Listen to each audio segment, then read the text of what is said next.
अच्छा जी, आज 27 अक्टूबर 2024 है और हम ये फ्री विल वाले मौजू को ही आगे बढ़ा रहे हैं।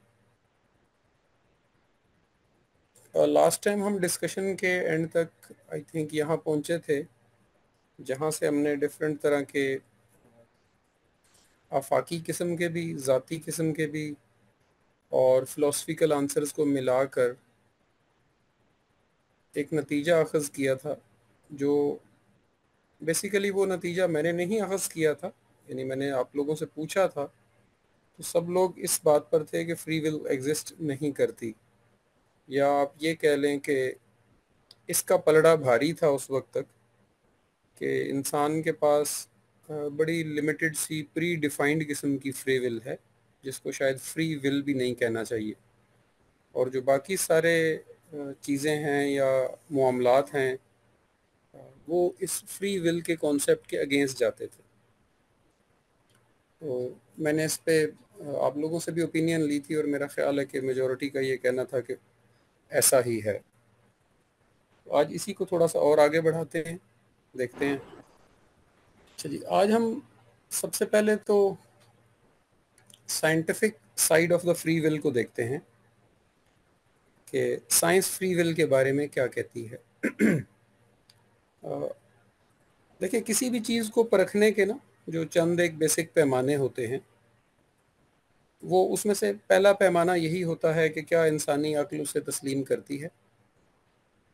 और इंसानी अक्ल का मतलब फ़र्द वाहिद की अक्ल नहीं होती, जिसे हम कहते हैं कॉमन सेंस, लॉजिक, उसके मुताबिक ये कैसा है। फिर हम उसका मुआशरे में उसकी इम्प्लीमेंटेशन कह लें या उसका लागू होना कह लें, वो देखते हैं। और अगर वो मुआशरे में नहीं लागू और वो एक सही चीज़ है, तो मुआशरे में पैदा होने वाले नुकसानात के ज़रिए भी हम अंदाज़ा लगा लेते हैं कि वो चीज़ एग्जिस्ट करती है, क्योंकि उसको फॉलो नहीं किया जा रहा। उसके बाद हम, यानी ये मुआशरती या सोशियोलॉजिकल साइड होती है किसी भी चीज़ की। इससे जब हम आगे बढ़ते हैं तो हम फ़िलोसॉफ़िकल साइड देखते हैं कि जो थिंकर्स हैं डिफरेंट एरियाज़ के, कॉन्टिनेंट्स के रहने वाले, जो डिफरेंट डिफरेंट तहज़ीबों में पलते रहे हैं, उन लोगों ने इसके बारे में क्या सोचा, क्योंकि वो बिल्कुल न्यूट्रल होंगे। हो सकता है एक एशियन कल्चर के बारे में चीज़ है और उस पर एक यूरोपियन फ़िलासफ़र ने कोई बात की है, लिख रहा है, तो वो उसके कल्चर का हिस्सा भी नहीं है, वो उसके मज़हब का हिस्सा भी नहीं है, वो उसके बड़े भी नहीं कर रहे थे, तो वो बहुत न्यूट्रल हो जाएगा। तो अक्ल इस बात को मानती है कि जब आप बहुत न्यूट्रल होते हैं तो आप ऐसी राय देते हैं जो शायद किसी पाबंदी के तहत नहीं होती, और उस राय की बड़ी अहमियत होती है जो इन पाबंदियों से आज़ाद हो। फ़िलोसफिकल साइड को देखने के बाद फिर हम साइंटिफिक साइड को देखते हैं कि क्या ये, इस पर अभी तक साइंस ने कोई काम किया है, और अगर किया है तो वो क्या है और उसके नताइज क्या निकले हैं। तो एक चीज़ को जिसको हमने अपनी अक्ल के ज़रिए भी परखा, फिर इंसानी अक्ल के ज़रिए भी देखा, उसके बाद हमने उसका मुआशरती पहलू देखा या साइकोलॉजिकल पहलू जिसको हम कहते हैं, कि लोगों के रहन सहन में वो चीज़ है तो क्या बेनिफिट कर रही है, नहीं है तो क्या नुकसान कर रही है। इसके बाद हमने उसका फ़िलोसफिकल जो पार्ट है उसको भी चेक किया, और फिर साइंटिफिक पार्ट को भी चेक किया। तो ये चार पहलू जब हम चेक कर लेते हैं तो उसके बाद जो ओपिनियन सामने आती है ना, उसे रद्द करना बड़ा मुश्किल हो जाता है।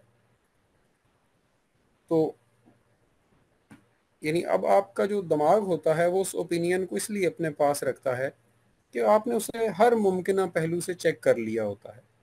तो आपके दिमाग के पास एक यानी एविडेंस होता है कि मैं इस चीज़ को क्यों ऐसे मानता हूँ। तो इसी तरह से फ्री विल को भी हमने जिन पैमानों से देखा है वो हम देख चुके हैं लास्ट सेशन में, और आज जिन पैमानों से हम देखना चाह रहे हैं तो कोशिश करेंगे कि हम इसको कुली तौर पे इसका जायज़ा लें। और उसमें फिर एंड में ये होता है कि वो फिर किसी फ़र्द वाहिद की राय नहीं बच जाती। It will not be your opinion और माय ओपिनियन और आर ओपिनियन। वो या तो यूनिवर्सल ट्रुथ होगा, और या वो कोई साइंटिफिक रूल हो जाएगा, या वो कोई मुसद्दिका हकीकत होगी, जिसको तस्लीम ना करने या उस पर आंखें बंद करने या उसके अगेंस्ट सोचने का ना उस हकीकत को कोई नुकसान हो रहा है और ना हमें कोई फ़ायदा हो रहा होता है। तो उसी तक पहुंचना जो है वो एक कमाल होता है।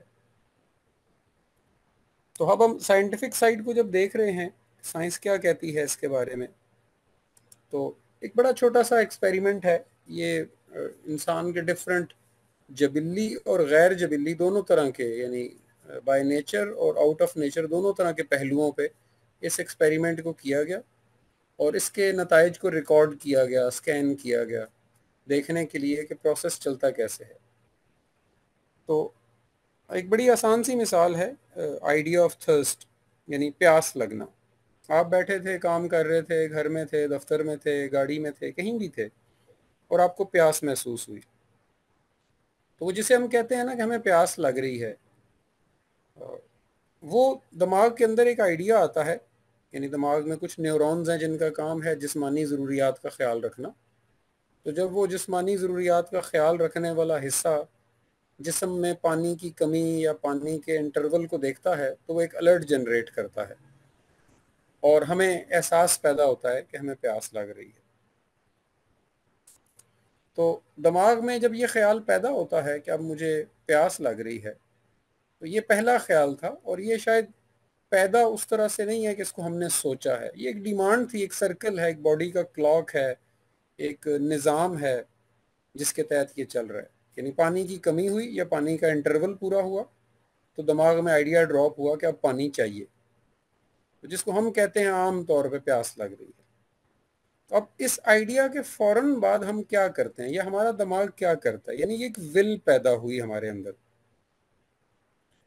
तो विल क्या है कि प्यास लग रही है, तो जैसे ही ये विल पैदा होती है तो हमारा दिमाग इसको अगला एक हिस्सा है जिसमें ले जाता है इस विल को, जहाँ वो अपने हिस्टोरिकल एनालिसिस की बेस पे, अपने मुतालिया की बेस पे, अपनी तजर्बात की बेस पे, वहाँ पे उसने काफ़ी सारी ऑप्शंस रखी होती हैं हमारे पास।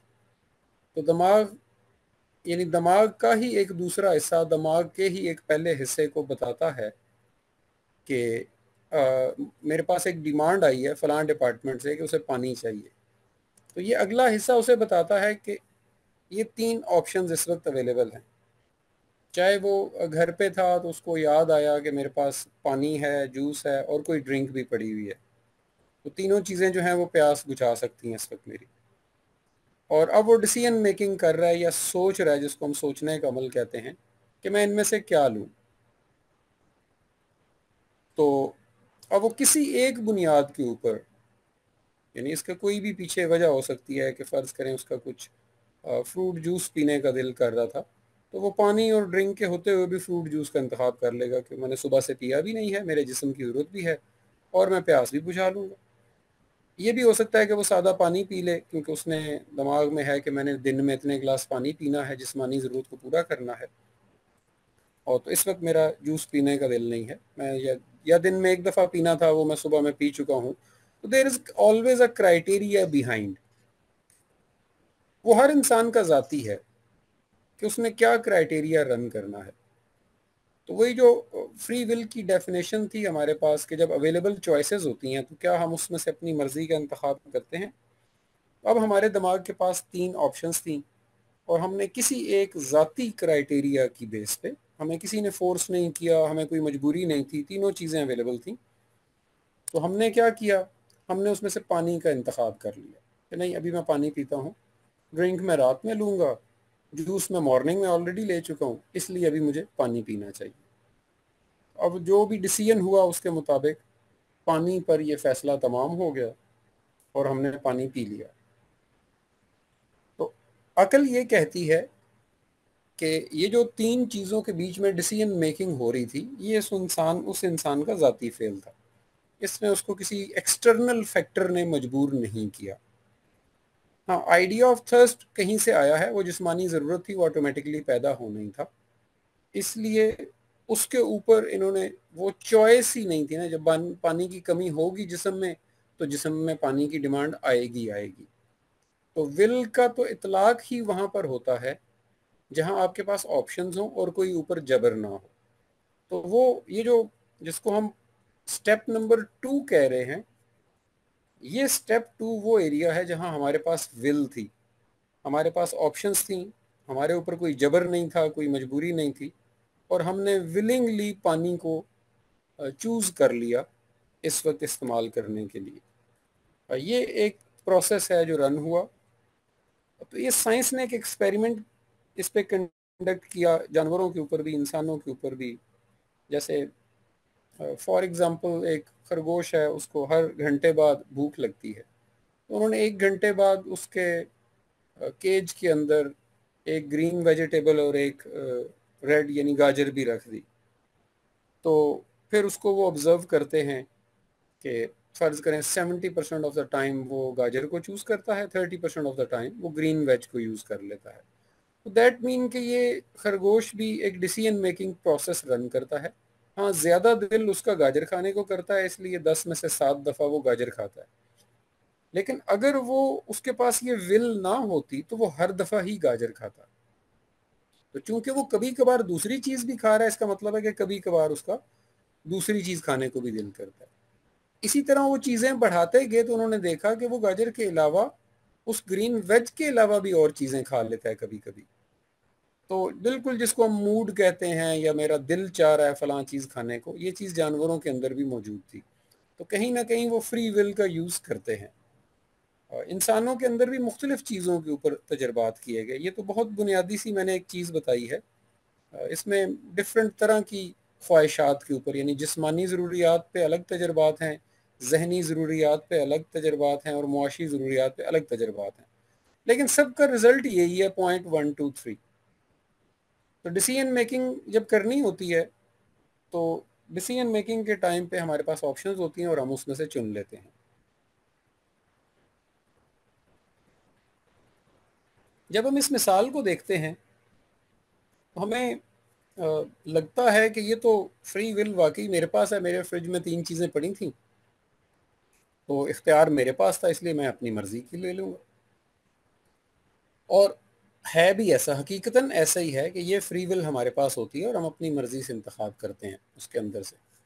हाँ, अब अगर आपका कोई चौथी चीज़ पीने को दिल कर रहा है और वो आपके पास नहीं है, तो वो आप ला के रखेंगे क्योंकि आपका दिल चाहता है ना, तो अगली दफ़ा आपके पास 4 ऑप्शन हो जाएंगे। और अगर आप 10 चीज़ें रखना चाहते हैं तो आप 10 ऑप्शन रख सकते हैं। तो इसी तरह से उन 10 के बीच में से भी आप अपनी मर्जी से चुनते रहेंगे। आप हर दफ़ा एक चीज़ नहीं लेंगे, यानी अगर अवेलेबल होगी। तो इसका मतलब है कि इंसान मुख्तलिफ चीज़ों में से अपनी मर्जी का इख्तियार करता है। इतने प्रोसेस में ये फ्री विल नज़र आती है, इस पर एग्रीड हैं साइंसदान। बट प्रॉब्लम क्या होती है, उन्होंने जब इस सारे प्रोसेस के दौरान ह्यूमन ब्रेन को स्कैन किया, कुछ मशीन्स लगा के उन्होंने ऑब्जर्व किया कि फॉर एग्जांपल 12 बजे एक इंसान को उसकी बॉडी में पानी जो है वो 20% कम हुआ, तो 12 बजे उसके दिमाग में वो अलर्ट जारी हुआ कि भाई पानी की कमी हो गई है। और उसने 1 मिनट के अंदर या अगले 2 4 मिनट के अंदर फैसला किया कि मैंने क्या पीना है, और 5 मिनट में वो पी चुका था।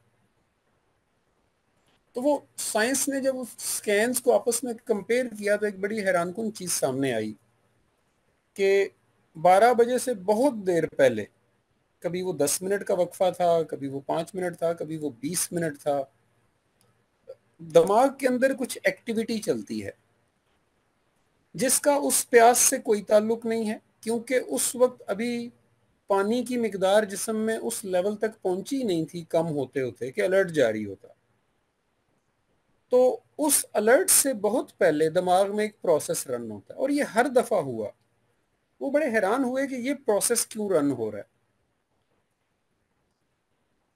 ये सिर्फ खाने पीने की चीज़ों के ऊपर नहीं था, ये इस तरह भी है कि फ़र्ज़ करें मुझे बैठे बैठे ख्याल आए कि मुझे घर से निकलना चाहिए, थोड़ी देर कहीं बाहर जाऊं, तो अब बाहर एक पार्क है, मैं वहां जाके बैठ सकता हूँ, वॉक कर सकता हूँ, एक कहीं जाके कॉफ़ी शॉप पे बैठ सकता हूँ, या किसी मॉल में विंडो शॉपिंग कर सकता हूँ।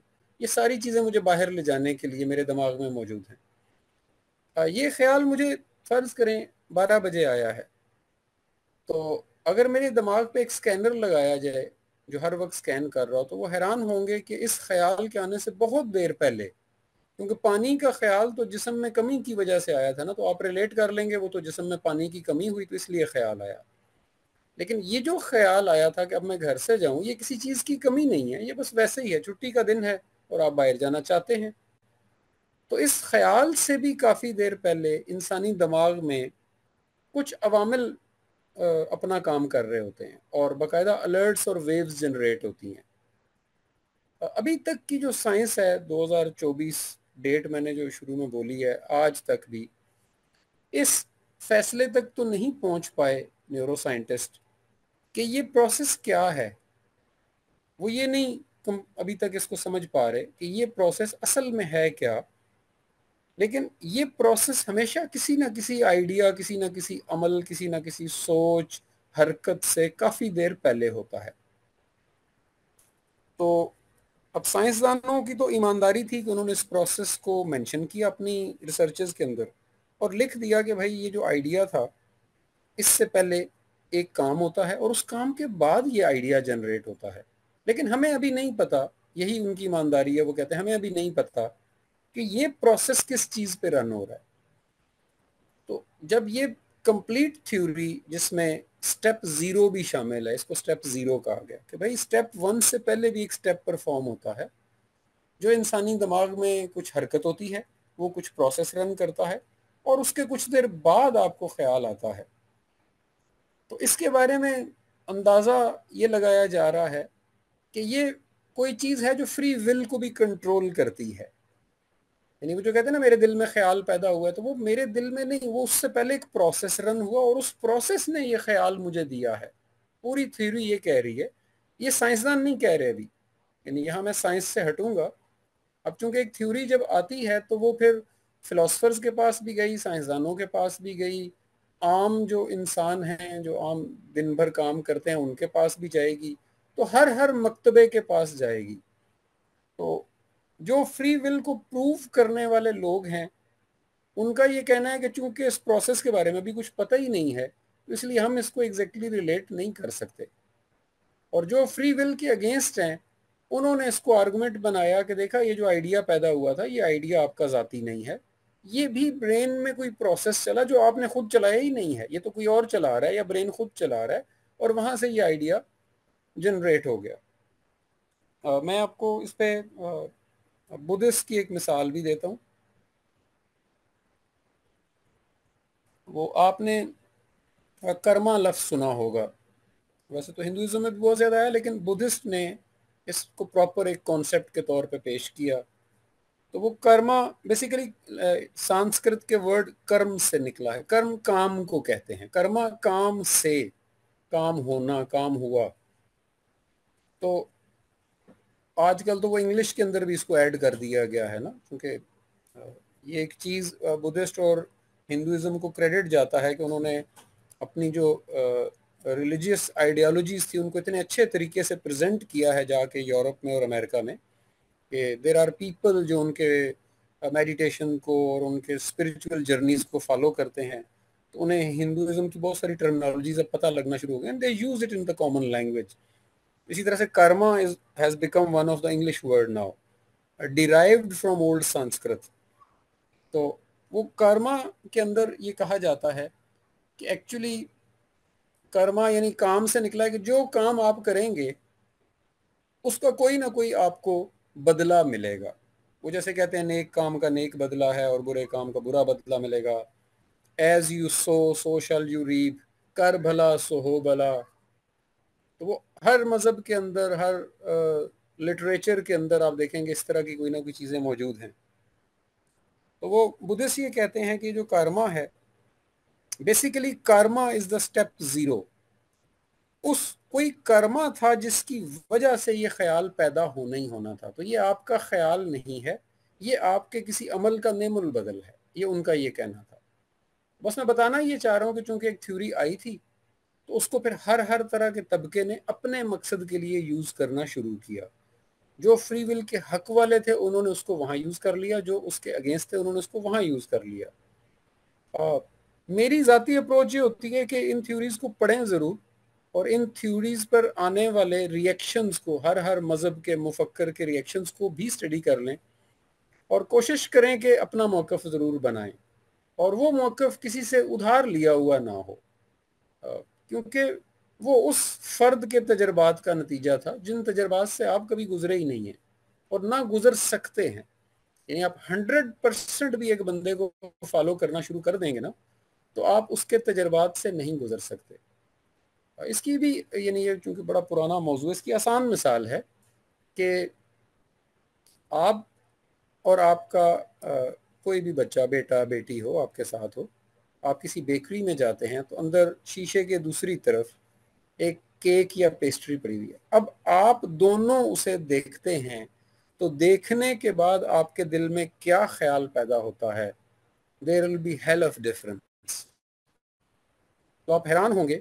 अच्छा, ये तो चले बच्चा है, आप दो एक ही एज के लोग चले जाएं, दो दोस्त चले जाएं और दोनों किसी एक शय को देखें, तो आप कभी गारंटी नहीं कर सकते कि उस शय को देखने के बाद दोनों के दिल में एक ही ख्याल पैदा हुआ।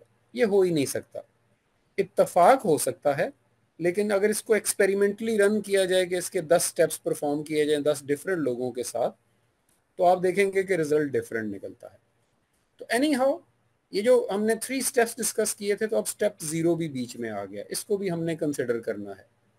कहाँ कंसिडर करना है? क्या हमने बुद्धिस्ट से इसको उधार लेना है, या हिंदुज़म से लेना है, या कुरान से रिलेट करना है, या मॉडर्न साइंस से लेकर फिलॉसफी से लिंक करना है? ये एक अप्रोच होती है। ये भी की जा सकती है, उससे आप उस तबके की तरह सोचना शुरू कर देंगे। तो अपनी अप्रोच मैं बता चुका हूँ कि आप इन सब को ज़रूर देखें और उसके बाद कोशिश करें किसी नतीजे पे खुद पहुँचने की, और वो नतीजा कोशिश करें कि यानी उसको भी न्यूट्रली एनालाइज कर लीजिएगा कि वो आपका ज़ाती है या वो इन्फ्लुएंशियल है। आप किसी आर्गूमेंट से, किसी किताब से, किसी स्पीच से मुतासर हो गए थे, इसलिए आपने अपना पलड़ा उस तरफ भारी कर दिया। अगर वो मुतासर शुदा है तो वो ज़ाती राय नहीं है, ये याद रखिएगा। और अगर वो ज़ाती राय नहीं है आपकी, तो इसका मतलब है फ्री विल एग्जिस्ट नहीं करती। क्यों? क्योंकि किसी ने आपकी विल को चेंज कर दिया ना, तो ये आपकी फ्री विल नहीं थी, ये किसी और की विल थी कि उसने आपकी विल बदल दी। तो अगेन मौजू इसी बात पर है कि फ्री विल एग्जिस्ट करती है कि नहीं। तो कोशिश करें कि किसी ऐसे नुक्ता नज़र पे ना पहुंचें जो आपके बुनियादी नुक्ता नज़र से ही कॉन्फ्लिक्ट कर जाए और आप दोबारा वहीं आकर खड़ा हो जाएं कि क्या ये है या नहीं है। आगे चलते हैं। ये तो साइंटिफिक साइड थी फ्री विल की।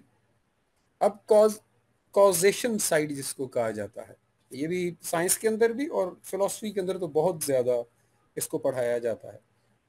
अ, बड़ी सिंपल सी बात है, वही जैसे भी हम कर्मा की बात कर रहे थे, this is one of the example, theory of cause and effect. जब इंसानों ने इस कायनात पे गौर व फिक्र किया, जब से ये कायनात बनी है और जब से इंसान इस शक्ल में दुनिया में मौजूद है, तो साइंसदानों ने, मुफक्करों ने, मजहबी पेशवाओं ने, स्पिरिचुअल लीडर्स ने, शायरों ने, अदीबों ने, हकीमों ने, तो हर तरह के लोगों ने इस कायनात की डिफरेंट डिफरेंट चीज़ों पे जब रिसर्च की, उन सब की रिसर्च इस चीज़ पर आकर इकट्ठी होती है जिस पे वो आज तक डिसएग्री नहीं कर पा रहे कि every thing has a cause and every cause has an effect. इस पे पूरी दुनिया के मज़ाहिब, मुफक्कर, साइंसदान, हकीम इकट्ठे हैं। इसीलिए ये one of the universal truth है। वही जो भी शुरू में हम बात कर रहे थे ना कि अगर हमने किसी चीज़ को परखना है तो उसको 4-5 मुख्तलिफ ग्लोबल किस्म के पैमानों से परखना है। तो ये जो theory of cause and effect है, ये उन ग्लोबल पैमानों से साबित शुदा है, इसलिए ये यूनिवर्सल ट्रुथ है। Every cause has effect. इसकी भी मैं बड़ी कम्प्लेक्स मिसालें भी हैं, लेकिन मैं आसान सी मिसाल दूंगा, कम्प्लेक्स आप खुद ही निकाल लेते हैं तो आपको समझने में आसानी हो जाती है। एक आम की गुठली है हमारे पास, उसको हम ज़मीन में बो देते हैं, तो उससे कौन सा पौधा निकलेगा? अब आम की गुठली ज़मीन में बो देना इज़ द कॉज, ये एक काम था, ये कोई वजह थी। तो सबका जवाब एक ही है कि इससे आम का पौधा निकलेगा। यानी इसको उल्ट कर लें, या मतलब इसकी कोई 10 मिसालें और ले लें। आप सेब का बीज जमीन में लगाएंगे तो सेब का दरख्त निकलेगा जिस पे सेब ही उगेंगे। अंगूर की दाने आप जमीन में डाल देंगे तो अंगूर की ही बेल उगेगी और उस पे अंगूर का ही फल लगेगा।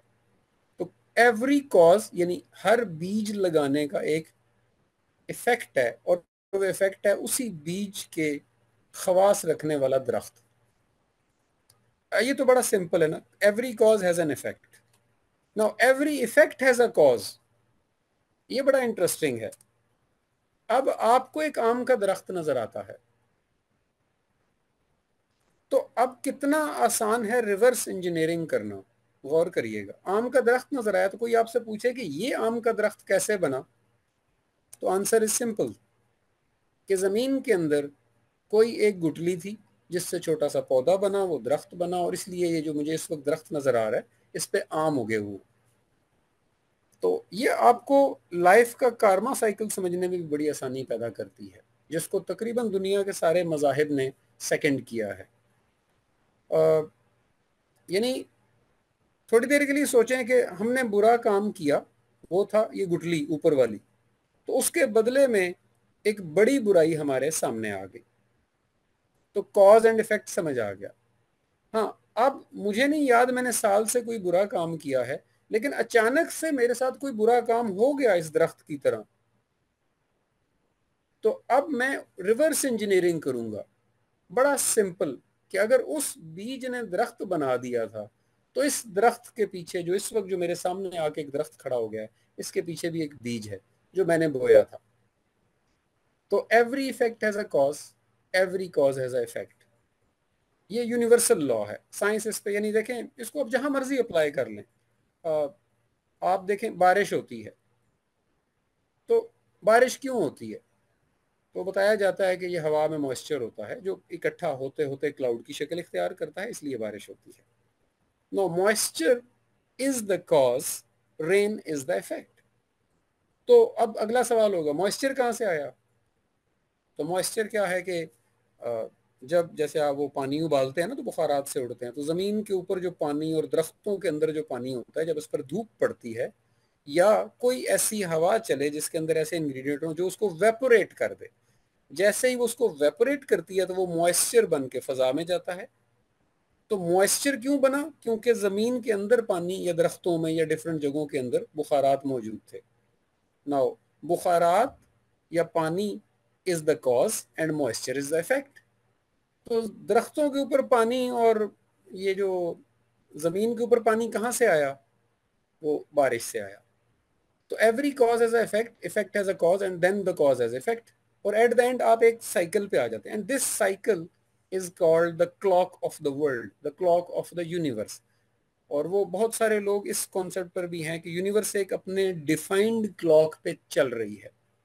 It's a defined clock, it's a system behind. Again इस पे भी बड़ी बात हो सकती है, मैं अभी इसको किसी मजहबी उस तरफ नहीं ले जाना चाह रहा गुफ्तगू को, क्योंकि हम नहायत एक फिलोसफिकल डिस्कशन के ऊपर हैं, फ्री विल के ऊपर।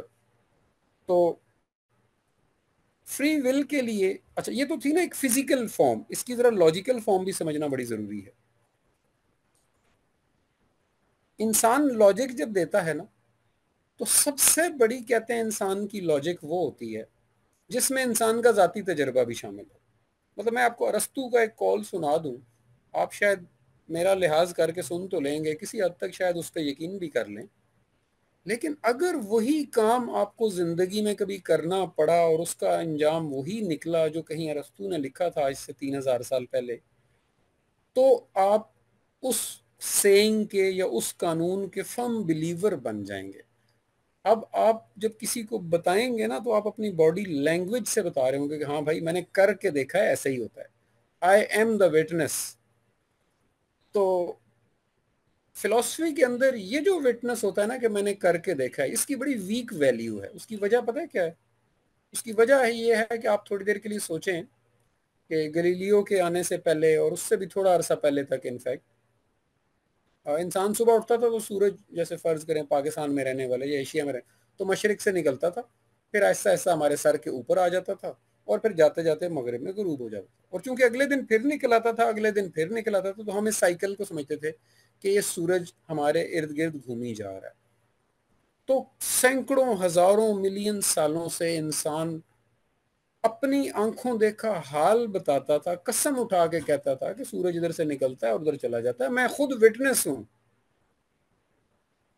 लेकिन कुछ गैलीलियो और उससे कुछ अरसा पहले और बाद वालों ने तो बिल्कुल ही प्रूव कर दिया कि भाई ये सन नहीं रोटेट कर रहा, ये अर्थ रोटेट कर रही है। और जब उसको साइंटिफिकली प्रूव किया गया, तो आज आप और मैं सूरज के बारे में क्या कहते हैं? और चंद सौ साल से सिर्फ हम ये कह रहे हैं, आप हैरान होंगे, चंद मिलियन साल से हम ये समझ रहे थे कि ये सूरज घूम रहा है, और चंद सौ साल से, यानी ये उसका 1% भी नहीं है अभी, हम ये समझ रहे हैं कि नहीं भाई वो वही है, हम घूम रहे हैं। तो इसका मतलब है कि इंसान का जाती तजुर्बा भी एक ग्लोबल इल्यूमिनेशन हो सकती है, एक ग्लोबल मिसअंडरस्टैंडिंग हो सकती है। हो सकता है पूरी दुनिया के 7 अरब इंसान आज से 500 साल पहले जब समझते थे कि सूरज इधर से निकल के उधर चला गया है, तो वो सूरज इधर से उधर नहीं जा रहा था, ये उनकी इल्यूमिनेशन, हेलुसिनेशन या कुछ भी मिसअंडरस्टैंडिंग थी। तो आपने देखा कि कितना बड़ा प्रूफ अचानक से नल एंड वॉइड हो जाता है कि पूरी दुनिया मानती है और मैंने खुद करके देखा है।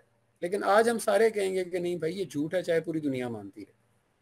वो जो अंग्रेजी मुहावरा है ना, जो शायद 80-90% चीजों पे तो ठीक होता है, सीइंग इज बिलीविंग, तो वो आज से मेरा ख्याल है 2000 साल पहले एक मुफक्किर ने लिखा था कि तुम जो देखो उस पर बिल्कुल यकीन ना करो। तो लोगों ने कहा भाई देखने पे भी यकीन ना करें? उन्होंने कहा अच्छा चलो, बहुत भी यकीन करना है तो आधा यकीन करना उस, क्योंकि जिंदगी में आधे काम तो मजबूरी और मसलियत में लोग कर रहे होते हैं। तो फिर आप कैसे जज कर सकते हैं कि फलां बंदा फलां काम क्यों कर रहा था? एनी हाउ, तो ये सूरज की मिसाल थी जो कि बहुत आसान है कि मिलियन ईयर्स तक इंसान समझता रहा कि ये सूरज इधर से निकलता है उधर चला जाता है और रात को गायब हो जाता है।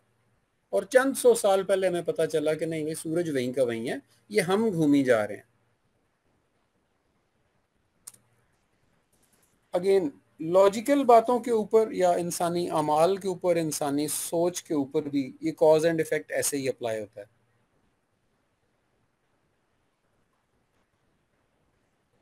आप कोई काम करते हैं, वो लौट के आपके पास आ जाता है, लेकिन चूंकि आपने अपनी लेफ्ट साइड वाली ईंट गिराई थी और वो ईंटें 100 और ईंटें गिरा कर 100वीं ईंट जब आपके ऊपर आके गिरती है, तो आप हैरान होते हैं कि इस ईंट को तो मैंने कभी गिराया ही नहीं है।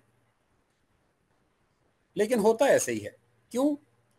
क्योंकि अगर आपके ऊपर ईंट गिरी है विच इज एन इफेक्ट, तो it proves it had a cause behind, क्योंकि वो विदाउट कॉज हो नहीं सकती, विदाउट कॉज एग्जिस्ट नहीं करती। तो ये कॉज एंड इफेक्ट हमारी फ्री विल को कैसे इम्पेक्ट करती है? ऐसे इम्पेक्ट करती है कि मैं जिसे फ्री विल समझ रहा होता हूं, क्या वो कॉज है या वो इफेक्ट है? पहला सवाल तो ये पैदा होता है। यानी फॉर एग्जाम्पल, मेरे दिल में ख्याल पैदा हुआ मैं भी उठ के कहीं चला जाऊं, मेरा कोई प्लान नहीं था, ना मैंने सुबह उठ के सोचा, लेकिन अभी ये जो जुमला मैं बोल रहा हूँ, ये जो सामने स्लाइड देख रहा हूँ, सो माय फ्रेंड डस, ये पढ़ते पढ़ते मेरे दिल में ख्याल एक आता है कि मैं ना अभी ये सेशन के बाद फलां जगह जा रहा हूँ। तो ये जो ख्याल पैदा हुआ है, क्या ये कॉज है या ये इफेक्ट है? अगर ये कॉज है तो कॉज किसी ना किसी इफेक्ट से पैदा हो रही है, और अगर ये इफेक्ट है तो इसके की कॉज थी। और क्या इन दो चीजों से हटके भी कोई चीज हो सकती है जो कॉज भी ना हो और इफेक्ट भी ना हो? इसी सवाल के साथ मैं इस सेशन को एंड कर दूंगा। आप लोगों ने कोई सवाल पूछना है तो पूछना।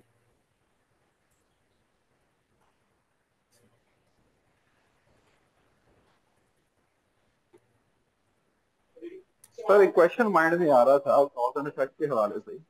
जी तो जी बारिश का जो पहला कतरा है, वो जैसे एक बड़ी कहावत है, पहले मुर्गी आई या पहले अंडा है। जी जी। तो जिस तरह आपने सर आम के पेड़ की मिसाल दी, तो पहली गुठली कहाँ से आई, उसके पीछे क्या कॉज एंड इफेक्ट हो सकता है? अच्छा, ये जो क्वेश्चन आपका वैलिड है, लेकिन अनफॉर्चुनेटली इस टॉपिक का नहीं है। क्यों नहीं है मैं बता देता हूँ। इट इज़ द टॉपिक जिसकी आप बात कर रहे हैं, वेरी इंपॉर्टेंट टॉपिक और मुझे बड़ा पसंद है। It is origin of everything. मतलब अगर हम उसको एक हेडिंग देना चाहें ना, तो हेडिंग क्या बनती है? ओरिजिन। इवन चूंकि आप सब लोग पढ़ते हैं इसलिए मैं, हालांकि मैं इसको वो मजहबी डिस्कशन नहीं बना रहा था, वो कुरान की आयत है कि अगर तुम देखना चाहते हो कि हम कैसे तख्लीक करते हैं, तो तुम वो देखो कि हमने तख्लीक की इब्तदा कैसे की, ओरिजिन ऑफ क्रिएशन कैसे की। So it's very important topic, क्योंकि आप देखें कुरान ने हमारी डायरेक्शन उस तरफ मोड़ी है कि तुम ओरिजिन पे ज़रा फोकस करोगे तो तुम्हें पता चले जाएगा कि बाकी चीज़ें कैसे बनी हैं। अच्छा, अब क्योंकि इसका अब पहला ख्याल कैसे आया था, पहला अंडा या पहली गुटली कैसे आई थी, दैट इज़ ओरिजिन। ओरिजिन के ऊपर अलग से हम सेशन भी कर सकते हैं, लेकिन that is purely scientific session. वजह क्या है कि philosophy can not go for the origin. इंसान अपने जहनी तौर पे, क्योंकि फिलॉसफी साइंस पे रिलाई नहीं कर रही होती, तो वो अकल से सोचती है ना। तो अकल, बहुत सारे अकल तो जिस्म पे चलने वाले जरासीम को भी नहीं देख पा रही। उसके लिए साइंस ने एक टूल दिया तो हमने देखा ना। तो कहीं साइंसदानों को एज मिलता है कि जहाँ इंसानी 5 सेंसेस काम नहीं कर रही होती, वहाँ पे टूल्स की ज़रूरत पड़ती है। इसीलिए फिर जहाँ टूल्स आएंगे वहाँ साइंस आ जाएगी। तो ओरिजिन पे साइंस लीड कर रही है। और अभी तक देखे ना, आज आज से हम ये कोई 100 साल पहले तक ये समझ रहे थे कि कायनात 10,000 साल पुरानी है। कहीं बाइबल की एक गलत इंटरप्रिटेशन कह लें या जो भी कह लें, उसमें लिखा हुआ था कि नहीं ये 6,000 साल पुरानी है। तो पहले हम 6,000 साल समझते रहे, फिर हम 10,000 साल पे पहुंचे। वो 50 साल पहले, 50 से ज़्यादा ही हो गए, 70-80 साल पहले 1950s में किसी ने बताया कि भाई इसकी कोई एज ही नहीं है, ये मिलियन बिलियन ईयर्स हो चुके हैं। और आज और भी इससे हम आगे चले गए हैं। तो आप सोचिएगा कि जिसने 6,000 साल लिखा था, तो हमें ओरिजिन 6,000 साल पुराना ढूंढना था ना। तो वो ढूंढने पे जब हम निकले तो हमें 10,000 साल पुरानी चीजें मिलना शुरू हो गई। वो जब 10,000 साल पुरानी मिली तो हमने समझा ओरिजिन 10,000 साल पहले था। तो हमने 10,000 साल पहले की रिसर्च शुरू की, तो हमें पता चला कि ये जो एवोल्यूशन है फ्रॉम पेंगुइन टू स्क्विरल और mouse, it took around million years. तो वो उन्होंने कहा भाई ये 10,000 साल पहले नहीं, आपको मिलियन ईयर्स पहले जाना। तो मैं बताना ये चाह रहा हूं कि ओरिजिन इट्सेल्फ अभी तक वेरिएबल है, यानी स्टेबल फैक्टर ही नहीं है जिस पर स्टडी की जा सके। हम जिस ओरिजिन को स्टडी करते हैं, उस स्टडी के दौरान ही पता चल जाता है कि that is not the origin. Again ये एक अलग मौजू है और बड़ा इंटरेस्टिंग मौजू है, तो मैं कोशिश करूंगा कि इसमें अभी तक की जो, वैसे आप खुद भी स्टडी कर सकते हैं, हेल्प लें, डिफरेंट फोरम्स हैं जो साइंटिफिक फोरम्स हैं। लेकिन मैं आपको अभी तक जितना इस पे काम हुआ है ओरिजिन पे, वो ज़रूर आपको एक दफ़ा दिखा दूंगा। उससे आपको सोचने में मदद मिलेगी। हम ऑब्वियसली कोई फाइनल ओपिनियन अभी नहीं दे सकते कि पहली गुठली कहाँ से आई थी, लेकिन सोचने में मदद मिलेगी। सर, क्योंकि हमारा टॉपिक है does free will exist, origin point of view पे जब तक हम इस चीज को, इसका हतमी नतीजा नहीं निकाल पाएंगे, जो कि साइंस ने भी अभी तक नहीं निकाला, तो वहां पर जी जी। आके तो वो क्वेश्चन ही बिल्कुल हो, इस तरह इसका जवाब होता है कि 0% एग्जिस्ट करती है। अगर कर्मा साइकिल 0 है तो 0 से पहले भी तो -1 है। तो वो क्या था जब ओरिजिन हुआ, पहला कर्म कैसे हुआ जिसकी वजह से जनाब काज एंड इफेक्ट शुरू हो गया आज का सब। तो अगर तो पहला कर्म मेरी मर्जी से नहीं हुआ, तो फिर फ्री विल कैसे एग्जिस्ट कर सकती। हाँ बिल्कुल सही। ये this is one of the argument जो इस चीज़ के लिए दिया जा सकता है, बल्कि दिया गया है और बहुत मुद्दत पहले दिया गया था, कि जो खुद क्रिएटेड हैं, ये इवन वेदांत के अंदर भी और कुरान के अंदर तो मैंने खुद भी पढ़ा हुआ है कि जो खुद क्रिएटेड हैं वो कैसे तख्लीक के बारे में बता सकते हैं। आप तो खुद क्रिएटेड हैं। तो ये भी एक लेकिन आर्गुमेंट मौजूद है। तो इसी तरह से जो, जैसे आप कह रहे हैं ना कि फ्री विल एग्जिस्ट ना करने के पीछे जो लॉजिक्स दी गई हैं, उसमें से एक लॉजिक ये है कि जो बंदा इस पर सोच रहा है बैठकर, उसे किसने कहा कि वो इस पर सोचे। तो पता चला कि ये सोच उसके अंदर एम्बेड की गई थी, पहले से ही किसी ने डाली हुई थी, इसलिए उसने ऐसा सोचा ना। तो चूंकि ये सोच पहले से ही इम्बेड है, तो इस सोच के बाद में पैदा होने वाली चीजें तो वैसे ही नल एंड वाइड हो जाती हैं, क्योंकि ये सोच ही किसी की दी हुई है। यानी ये ब्रेन हमने तो डिजाइन किया नहीं कि ये क्या क्या सोचेगा। तो जब एक फर्ज करें एक कंप्यूटर ही हमने नहीं बनाया हुआ, तो अब उस कंप्यूटर से जो आउटपुट निकल रहा है उस पर डिस्कशन करने का तो फायदा ही नहीं है। तो ये एक आर्गुमेंट दिया जाता है फ्री विल के एग्जिस्ट ना करने के ऊपर।